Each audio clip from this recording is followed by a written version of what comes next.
Cancer के इलाज की बात की जाए तो क्या ऐसा मुमकिन है कि इंजेक्शन जैसे सर्विकल कैंसर के लिए अभी भी इंजेक्शन है, योजना भी आ गई है कि 10 से ऊपर जो बच्चियां हैं उनको सर्विकल कैंसर का वैक्सीनेट किया जाए, क्या दूसरे कैंसर का भी वैक्सीनेशन मुमकिन है? जी, सर्विकल कैंसर का वैक्सीन आ गया, ह्यूमन पैपिलोमा वायरस के खिलाफ वैक्सीन तैयार किया गया और इस पर तो बजट में इंक्लूड भी कर दिया गया कि इसको लगाया जाए बच्चियों को 9 से 12 साल में। दूसरा है हेपेटाइटिस बी, एक जॉन्डिस का प्रकार है जिससे लिवर कैंसर होता है बाद में। तो हेपेटाइटिस बी का वैक्सीन अवेलेबल है, जिसको अगर लगाएंगे तो हेपेटाइटिस बी नहीं होगा, कैंसर से बचेंगे। ये तो 2 एस्टेब्लिश वैक्सीन है। दूसरे वैक्सीन पर रिसर्च चल रहा है जिसमें प्रोस्टेट कैंसर है, मेलानोमा है। एक अभी रिसर्च आया है थेरेपेटिक वैक्सीन, कैंसर हो जाए तो कौन सा वैक्सीन दें कि इस कैंसर को खत्म करे और साथ में दोबारा रिलैप्स ना होने दें। तो ये एक अच्छी पहल हुई थेरेपेटिक वैक्सीन पे। और कितना महंगा है ये? अभी रिसर्च में है, अभी मार्केट में नहीं है थेरेपेटिक वैक्सीन, तो आने पर पता चलेगा, लेकिन महंगा होगा।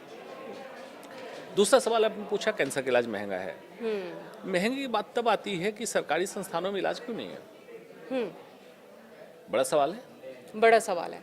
एक न्यू नॉर्मल आपने मान लिया कि कैंसर का इलाज सिर्फ प्राइवेट में ही होगा, ऐसा क्यों? सरकारी संस्थान में क्यों नहीं हो रहा है? तो क्या है अभी नहीं है, क्या है? सरकारी अस्पतालों में कैंसर की ट्रीटमेंट की क्या व्यवस्था है भारत? कैंसर के ट्रीटमेंट कुछ सरकारी अस्पताल में उपलब्ध हैं, या तो वेटिंग लिस्ट लंबी है, दवाइयाँ नहीं हैं, तो उसको करेक्ट करने की जरूरत है।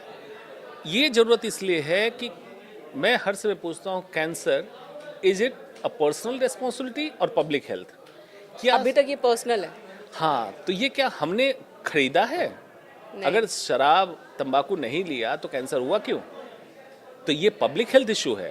आपके वातावरण का प्रदूषण, फूड कंट्रोल जो होना चाहिए, एजेंसी को लगाम लगाना चाहिए फूड प्रोडक्ट पे, फूड एडल्ट्रेशन पे, वो लगाम नहीं लगा। प्लास्टिक के बेतरतीब इस्तेमाल को नहीं रोका गया, और दूसरे की प्रॉब्लम से, इंडस्ट्री की प्रॉब्लम से हमें कैंसर हो रहा है, तो पब्लिक हेल्थ इशू है। तो ये कब तक होगा भारत में कि इसे पब्लिक इशू माना जब जाएगा? तक पॉलिटिशियन नहीं सुधरेंगे और हेल्थ स्वास्थ्य प्राथमिकता नहीं होगी, तब तक नहीं होगा। यानी कि आप कह रहे जो मैनिफेस्टो होती है राजनीतिक दलों की, उस मैनिफेस्टो का हिस्सा कैंसर को बनाना चाहिए। एग्जैक्टली जो बिडेन जब अपने इलेक्शन के लिए कैंपेन कर रहा था, उसके मैनिफेस्टो, अमेरिका का जो अभी प्रेसिडेंट है, तो उसके मैनिफेस्टो का 4th पॉइंट था, I will try to eradicate cancer from America. ये होता है डेवलप्ड कंट्री का। ये क्या इंडिया में नहीं कर सकते? अधिकार भी है और कर्तव्य है, राइट टू हेल्थ हमारा अधिकार है, और सरकार का ये कर्तव्य है कि वो हमें ऐसा वातावरण दे जहां पर हम खुद को स्वस्थ और सुरक्षित रख सकें। खैर, अब वापस आते हैं। कैंसर आपने बताया कि पहले हमें बचना है उससे। अगर हम ग्रसित होते हैं, संक्रमित होते हैं, तो हमें उसके इलाज के लिए आगे बढ़ना है, खुलकर आगे बढ़ना है। क्या कोई इस तरह से इलाज हो सकता है कि कैंसर वापस ना हो, और कितने % चांस होते हैं कि वापस आ जाए? ये डिपेंड करता है किस जगह कैंसर है और कौन से स्टेज में पकड़ा है। स्टेज 1 कैंसर आमतौर पे क्यूरेबल है, वापस नहीं आएगा। ठीक है। बाकी में कीमोथेरेपी उसके सर्कुलेटिंग ट्यूमर सेल को किल करता है, वापस आने की क्षमता कम करता है।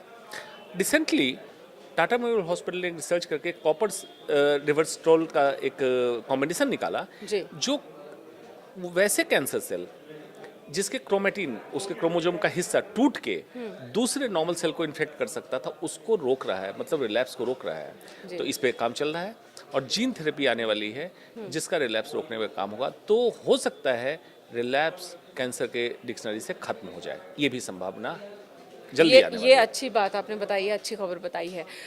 आयुर्वेद में इलाज संभव है कैंसर का? पहले तो ये समझ लें आयुर्वेद क्या है। आयुर्वेद भारत की एक स्वास्थ्य प्रणाली है, और बहुत ही वैज्ञानिक स्वास्थ्य प्रणाली। लेकिन अफसोस बस कुछ भगवाधारी व्यापारियों ने इस पे कब्जा कर लिया है, और जिसने आयुर्वेद को सबसे ज़्यादा डैमेज किया। पढ़े लिखे डिग्रीधारी आयुर्वेद के वैद्य आज भी फॉल्स क्लेम नहीं कर रहे हैं कि कैंसर का समुचित इलाज आयुर्वेद में है, और ये सच है। आयुर्वेद में कैंसर प्रिवेंशन पे बहुत अच्छा कंट्रीब्यूशन है आयुर्वेद का, हो सकता है अगर उसको तसल्ली से करें।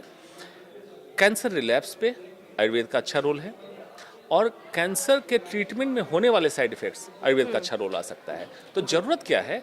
होलिस्टिक अप्रोच की, होलिस्टिक हेल्थ केयर अप्रोच की। मॉडर्न मेडिसिन का डॉक्टर आयुर्वेद के क्वालिफाइड डिग्रीधारी वैद्य के साथ मिले, और कैंसर मरीज का डे 1 से साथ साथ इलाज करे। कैंसर का आउटकम बदल जाएगा। आज के सैलोज में मॉडर्न मेडिसिन के हॉस्पिटल में मॉडर्न मेडिसिन का डॉक्टर इलाज किया, बेचारा मरीज इस डर से कि कहीं और कुछ रास्ता मिल जाए भटकता रहता है और किसी व्यापार के चक्कर में पड़ जाता है। ये आयुर्वेद नहीं है, इससे इलाज नहीं हो सकता है। आखिर में आपसे चाहूंगी कि आखिर में आप जो आम पब्लिक हैं जो खुद को स्वस्थ मान रहे हैं, मेरे और हमारे बहुत सारे दर्शकों के जरिए की तरह ही, वो क्या करें सुबह से शाम तक कि कैंसर से वो दूर रहें? शॉर्ट। अच्छा सवाल किया है। सबसे पहले मैं कहूँगा कि हेल्थ केयर जो बोलते हैं हॉस्पिटल को, उसका नाम सिक केयर कर देना चाहिए, क्योंकि वहाँ पे वेलनेस सेंटर नहीं है। हेल्थ मतलब स्वास्थ्य और स्वास्थ्य का केयर, तो स्वस्थ व्यक्ति के स्वास्थ्य का केयर ही करना चाहिए। आयुर्वेद में कहा गया है स्वस्थस्य स्वास्थ्य रक्षणम, स्वास्थ्य व्यक्ति की स्वास्थ्य की रक्षा करना ही हमारा धर्म है जी। तो ये होना चाहिए। और ministry of health and family welfare, स्वास्थ्य एवं परिवार कल्याण मंत्रालय का नाम ministry of disease and illness program रख देना चाहिए, क्योंकि वहाँ भी वेलनेस प्रोग्राम की कोई जगह नहीं, प्रिवेंशन पे। तो स्वस्थ व्यक्ति के लिए मैं कहता हूँ सुबह उठें, टूथपेस्ट ब्रश का इस्तेमाल बंद कर दें, उसमें भी ट्रैक्लोसोन और सोडियम लॉरियल सल्फेट है जो कैंसर का कारक है। नीम बबूल का दातुन ले, जो मैं करता हूँ वही बताऊँगा जी। और ये आपके लिए स्वास्थ्यवर्धक है। शैम्पू का इस्तेमाल बंद कर दें। रिसेंटली आप लोगों ने भी प्रोग्राम किया था, शैम्पू से, हेयर स्ट्रेटनर से कैंसर हो रहा है, बंद कर दें। आंवला रीठा सीकाकाई रात में फुला लें, भिगो लें, उसके पानी से बाल धोएं, बाल बहुत चमकीले साफ रहेंगे। दूसरा, प्लास्टिक के बर्तन में खाना बंद कर दें, प्लास्टिक की पानी की बोतलें हटा दें। ऑफिस में भी आपका प्लास्टिक रैप जो गर्म खाना आता है उसको बंद कर दें, अपनी प्लेट दें, आपके प्लेट में खाना आ जाए। घर से एक प्लेट, एक चम्मच, एक छोटी पीतल के ग्लास को लेके चलें, ये चेंज कर ले लाइफ में। सही समय पे खाना खाएं, सही समय पे सोएं। सोने का बार बार मैं कह रहा हूँ, सर्कैडियन रिदम जब नॉर्मल होगा आप बीमार होंगे। और दूसरी बात, बाहर के केमिकल का जितना कम इस्तेमाल हो सके, चाहे एक्सटर्नल लाइक कॉस्मेटिक बहुत बड़ा कारण है कैंसर का बना हुआ है, कॉस्मेटिक या जो भी केमिकल आप इस्तेमाल करें उसका इस्तेमाल कम करें। Start loving yourself. मिनिमलिज्म, ज़रूरतें अपनी कम कर दें, दूसरों से मोहब्बत की उम्मीद ना करें, ज़रूरतें अपनी कम करें, तब आपके ऊपर केमिकल का लोड कम होगा। और वेस्ट लाइन को, कमर की लाइन को चेस्ट लाइन से छोटा कर दें। ओबेसिटी कम, breast cancer, prostate cancer, endometrial cancer, colon cancer खत्म। ये 5-6 टिप्स आप कर लें। बाकी टिप्स पॉडकास्ट में कमेंट कीजिएगा, अगली बार बताऊंगा।